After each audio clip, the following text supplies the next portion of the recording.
Хай, Монголдөө сайхан амарч байна.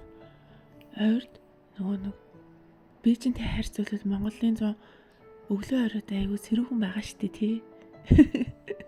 Тэгэнгүүт би унтаас ирэхээр хоолоо ингэж жоохон хүндрэлээд оройдоо даарсан байгаад байгаа байхгүй юу? Уг нь хүнжил нөмрөөд гайгүй даарахгүй унтж байгаа.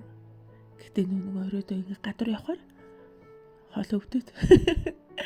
За гарч хүнсээ аваад хоолоо ичээд гарч өнөөдөр найзуудтайгаа уулзна. Хятадд цаг уур амьдралын соёлын ялгаатай байдлаас болоод өглөө болгон хүмүүс нөгөө хоолоо хийхээ өмнө хүнсээ авдаг.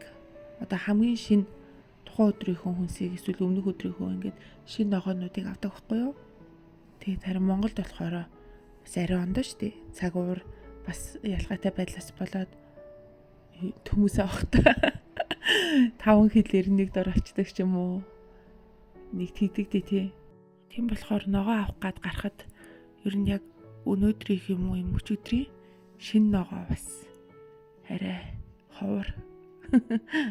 Ер нь махнаас бусад хүнсний бүтээгдэхүүнүүд ер нь яг Бээжинтэй харьцуулахад Монголд илүү өндөр үнэтэй байх шиг байна.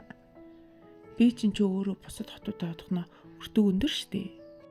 За гэлс хоолоо хий. Ойрд махын юм их идсэн болохоор өнөөдөр жоохон ногоо өнгөтэй амархан шингэдэг. Газар унгагаа ичлээ. Нарийн ногоогоор хоол хийхэд тэр чи айгу хурдан буцлаад хурдан шарагдаад болчтой шүү дээ тий. Тийм болохоор айгу богино хугацаанд хоол хийчих боломжтой байдаг байхгүй юу? Хятадууд ер нь ихэвчлэн ногоо хуурч идчихдэг болохоор хоол нь амар хурдан болчтой. Гэхдээ хятадууд махыг амар сайн боловсруулж иддэг болохоор одоо махыг чанах одоо ууранд чигнэх ч юм уу.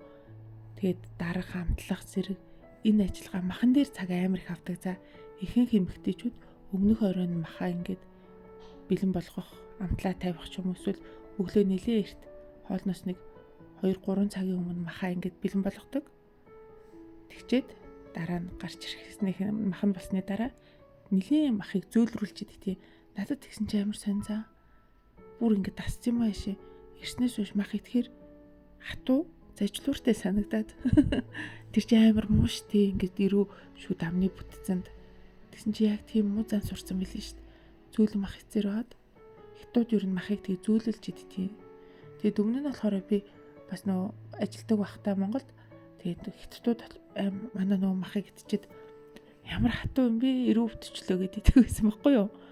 Тэгээд би яагаад ингэж идэв юм бол ийм гоё махыг ийм органик ийм байгалийн сайхан махыг чам юуны чинь ирүү бүтчлөө гэж бодоод идэв гэсэн чи яалтчгүй тийм билээ. Хятадууд бүр дахиад гахаага үнэхээр юм зөөлхөн болгож иддэг.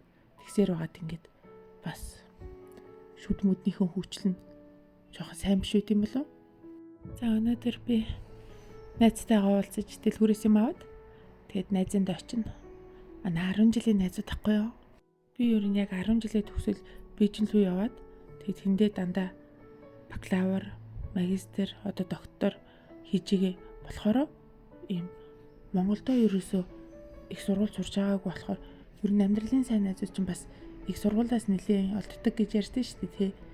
Надад бас яг тийм сайн найзууд бас байдаггүй байхгүй юу? Монгол найзуудтай болох надад боломж юу нэг айгүй хомс эсэ. Тийм болохоор миний найзууд ихэвчлэн ер нь 10 жилийн манд найзууд тий.